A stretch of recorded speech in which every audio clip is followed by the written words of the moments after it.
Okay. I have some facts. I'm not going to call them fun facts because they're not, a lot of them are not very fun. Well, some of them are. Like the first one, Jonathan Really? Brandis, who plays young Bill, killed himself in 2003. He was 27 years old. He had went into a depression after scenes from this movie that he did, and it was called Heart's War, got cut.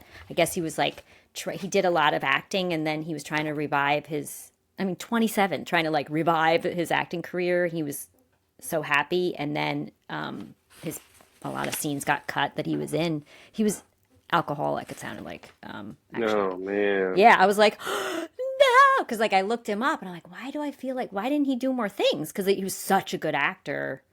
Anyway, so that was upsetting. Yeah, he gave me like young River Phoenix vibes.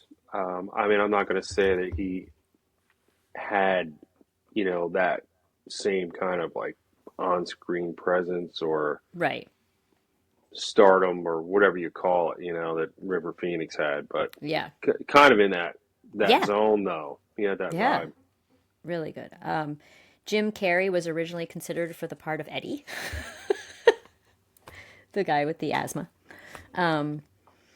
It was nominated for two Emmy Awards, one Eddie Award, which I don't know what that is, one Youth and Film Award, and Best Miniseries recognition from the People's Choice Awards.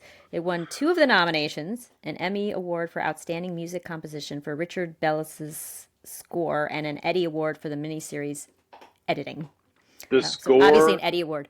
Yeah, Okay, I all know, right. I know, I got a couple of issues with the I know. editing I though. had issues with the score too.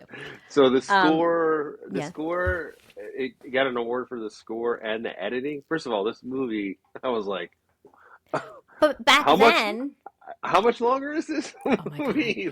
yeah. Well, yeah. Also, I felt like the music was the part that dated it. Like, obviously, they're in 1990, like their outfits and stuff. But I felt like that something with the sound. But maybe back then it was. Yeah, yeah. I don't. I don't. I don't know. Well, well, there's a lot of stuff that was done back then that's good though. Right. That's So, true. and it still holds up. That's true. Yeah, I know. I didn't. I don't know. I guess this movie spawned an Indiegogo funded documentary film, which I want to watch, about the miniseries production titled Pennywise: the story of it from 2020. They made it in 2020, and an alternate history sequel short named Georgie, also by the producers of the documentary. David Alan Grier was initially considered for the role of Mike Hanlon before Reed was cast, so I thought that was interesting. Oh. This is the BTRP Media Network.